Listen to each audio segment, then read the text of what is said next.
ప్రస్తుతం టాలీవుడ్కి మంచి టైం మొదలైపోయింది. ప్రతి పెద్ద హీరో సినిమా 100 కోట్ల కలెక్షన్స్ని టార్గెట్ చేసి చాలా వరకు సక్సెస్ అవుతున్నాయి. పనిలో పనిగా పక్క రాష్ట్రాల మార్కెట్లపై కూడా మహేష్, అల్లు అర్జున్ లాంటి హీరోలు ఫోకస్ చేశారు. లేట్గా డెసిషన్ తీసుకున్న లేటెస్ట్గా ట్రై చేస్తున్నారు.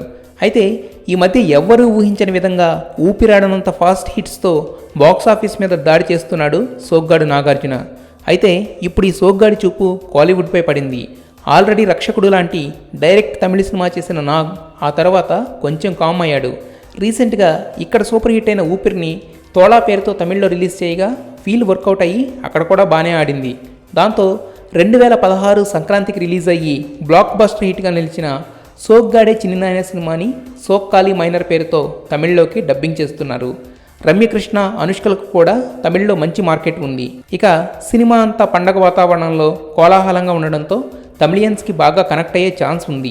బన్నీ మహేష్ లాంటి స్టార్స్ తమిళ ఎంట్రీ కోసం స్పెషల్ ఏర్పాట్లు చేసుకుంటుంటే సీనియర్ హీరో అయిన నాగార్జున మాత్రం డైరెక్ట్ అటాక్ అంటున్నాడు. ఇక్కడ హౌస్ఫుల్ కలెక్షన్స్తో దంచేసిన సోగ్గాడు ఫిబ్రవరిలో ప్రేక్షకుల ముందుకు రాబోతున్నాడు. ఇలా సంతోషంగా ఎప్పుడూ ఒక్కసారి ఉంటాను.